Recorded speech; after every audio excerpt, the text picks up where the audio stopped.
Taurus, hi! Welcome to Mr. Queen PH. At ito ang inyong energy update for September 1 to 15, 2025. If you're interested in private readings, meron tayong 50% discount sa tarot reading services. Extended yan hanggang September 2025. Ayan. So, meron tayong link sa description at sa pinned comment. Paki-check nyo na lang information kung paano mag-book for a private reading. And please like, share, subscribe na rin kayo dito sa ating channel. Comment na rin kayo if you resonate. Meron tayong free one question tarot reading. Comment nyo lang yung question nyo dyan. At pipili tayo ng isang mananalo per video. Paalala lang, ang reading na to ay general reading. So, maaari kayong makarelate, maaari kayong hindi makarelate. So, just take what resonates. Let's see, Taurus, what's the energy? September 1 to 15. 2025. September 1 to 15.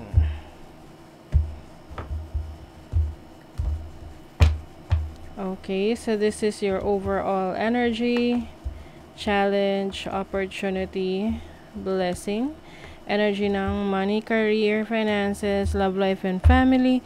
Bottom of the deck is the Ace of Swords. So there's a new beginning, like a new idea. Meron ding good news na parating. Tingnan natin in what area of life. Ninth house. So, this can be sa learning, no? May iba, may pinag-aaralan, may research, may training, or some of you naman nagkakaroon ng clarity when it comes to your belief system. Yung iba, may mga nare-realize kayo tungkol sa inyong paniniwala, pananampalataya. And also, may opportunity for travel, no? Pwedeng kayo ay makakapag-abroad na, no? Meron kayong hinihintay na balita or update. O, Ace of Wands. Dalawang aces. Oh, wish fulfillment. Ang ganda nito. Yung iba sa inyo, yung mga bagay na ino-overthink nyo, iwasan nyo yun kasi mas maraming magagandang mangyayari sa inyo ngayong first half ng September. Yan, first half ng September. Maaari kasing yung iba sa inyo pwedeng alam mo yung minsan napapaniwala ka sa mga sabi-sabi ng iba, or maaring may mga nagfi-feed sa'yo ng mga maling information, fear-mongering, no? Tinatakot ka, ganun. So, wag mo na lang i-entertain. This is also you focusing on your goals, building your dreams. Yung iba, kung meron kayong goal for para magkaroon ng sasakyan, it's either bibili, magte-take out ng loan. So, pwedeng ngayong first half ng September yan ay finally mangyayari na. Okay. So, overall energy for you is the Seven of Cups. Meron dito mga pinagpipilian. Meron ditong hindi sigurado sa kanyang emosyon talaga or feelings niya about something. Meron ding umiiwas magdesisyon kasi hindi niya sure kung ano yung gusto niya. This can be sa relationship or sa mga goals na gusto niyong i-pursue sa buhay. Medyo naguguluhan kayo. Yun lang. Ba't kayo naguguluhan? Well, that really happens, no? Minsan kasi, parang, yun nga, pwedeng yung iba sa inyo na overthink nyo yung sitwasyon, hindi kayo sigurado. Parang iniisip nyo baka hindi mag-work, no? Yung decision ninyo. That's why yung inyong challenge is the King of Swords. The King of Swords is about your decision making, yung iyong discernment na pag-isipang mabuti, pag-aralang mabuti yung mga pros and cons ng mga pipiliin nyo or itatahakin yung landas. And then your opportunity is the Queen of Pentacles, which is about financial stability, financial security. This is also resources, no? Yung mga pangangailangan nyo ay makukuha nyo. It will be provided sa inyo. I think, sometimes you feel like parang may kulang, no? Yung iba sa inyo, successful kayo sa career, sa trabaho ninyo, pero may part ng buhay nyo na parang you feel na kailangan mas maalagaan. Maaring yung sarili nyo, yung iba, puro trabaho. Oo. Pwedeng yung iba sa inyo, feeling nyo kulang kayo sa love life or paglabas-labas. So, if you feel na ganon, then do something about it, no? Kasi may blessing ka rito of relationship. So, if you're single, possible na merong magsisimula na relationship, connections, new beginnings for new love, or magkakaroon ka ng person sa buhay mo na masasabi mong partner mo, katuwang mo sa buhay. Someone who is willing to help you, assist you.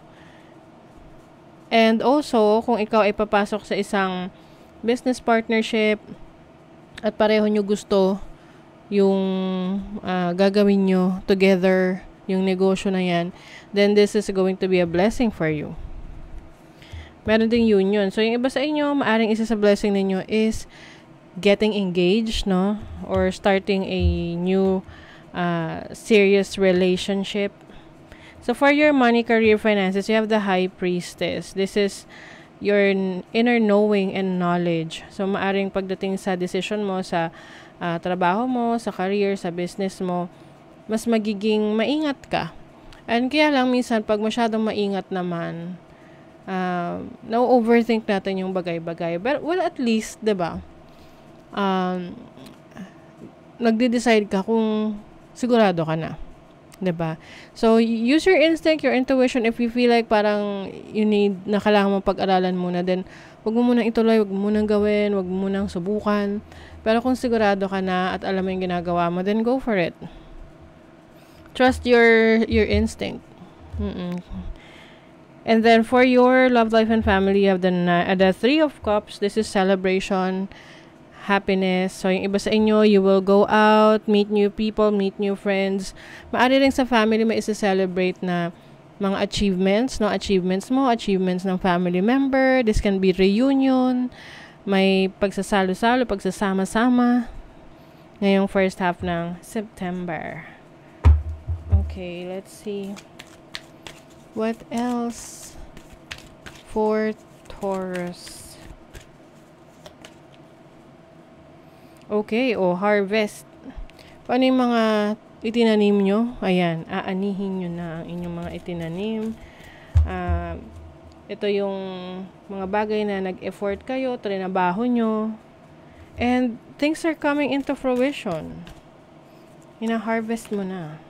Good cheer. Ayan, some of you ay merong person sa buhay nyo na talagang very supportive of you, or vice versa, you are very supportive of someone na talagang naniniwala ka sa kakayanan niya, and the same thing with you, meron ding person na talagang nandyan for you. Sila yung inspiration mo. Fertility. So, this is pagiging productive. Marami kang kayang gawin, marami kang magagawa. Marami kang ma-accomplish ngayong first half ng September kasi may kita mo agad yung resulta ng in-effortan mo. As long as you put in the effort, put in the work, may resulta yan. And fertility is also about, pregnancy. So, kung isa yan sa mga goals mo, then there's a possibility na may pregnancy. It's either ikaw or yung partner mo. Or maaring pregnancy sa family. Like, kapatid mo or what. Kung sino man sa family, may celebration. Let's see. Taurus, September 1 to 15. Okay, isolation. This is Saturn in Virgo in the 6th house. Okay, pay attention to your health, Taurus, kasi maring meron kayong kailangang i-focus, asikasuhin sa inyong kalusugan na Maaring maging dahilan para hindi mo na kayo makisalamuha sa ibang tao. And also, if in case na you need to go out, no, with others, take precautionary measures, no, lalo na ngayon, maraming nagkakasakit rin. Dahil pa bago-bago yung panahon. And I think meron kang decision making rin na gagawin for your job, for your career, na kailangan mong pag-isipang maigi. Kaya iwasan mo rin na yung magpa-impluwensya sa ibang tao na parang magde-decide ka dahil yun yung decision mo kasi yun yung sabi ng person na yun. Hindi mo naman talaga personally yun yung gusto. Alam mo yun? So okay lang naman na magpa-impluwensya ka sa iba kung yun talaga yung gusto mo. Pero kung napipilitan ka lang, ikaw yung ikaw yung first hand na makaka-experience nun. So you have to be careful. You have Mercury in Aquarius in the 11th house.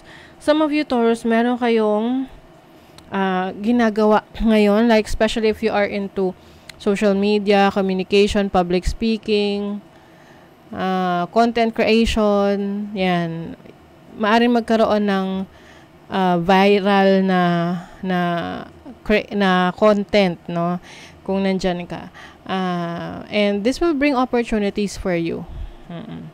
You have the moon in Capricorn in the 10th house. So when it comes to your money, your career, nakafocus ka rin doon sa kung ano yung mag-work para sa'yo, ano yung makakabuti para sa career mo, sa trabaho mo, yun yung gagawin mo. Yun yung susundin mo. So, maaring that's also part of the decision making that you have to do in the first half of September. Your dreams and desires are calling you to action. The journey begins today. So yeah, I think this is the new beginning na sinabi ko sa inyo kanina. Yung mga pangarap mo daw at yung mga kagustuhan mong mangyari sa buhay mo ay tinatawag ka na mag-take action. At ngayon na yan, you have to begin. It's the beginning. Release what you've been carrying and lighten up. New joy is on the way. Ayan. Meron kang ili-let go ng mga bagay na alam mong hindi na nakakatulong para sa kapayapaan ng isip mo, para sa kaunlaran mo, na parang matagal mo nang dinadala yan sa iyong sarili. Na ito na yung panahon na isipin mo na yung sarili mong kasiyahan. Ayan. And you will experience happiness. Parating na ang magbibigay sa'yo ng happiness. Oops! Baka mamaya yan yung new partner, ha? New romantic connection for you. So, welcome that opportunity. Okay? So, that is your reading, Taurus. Thank you so much and see you again.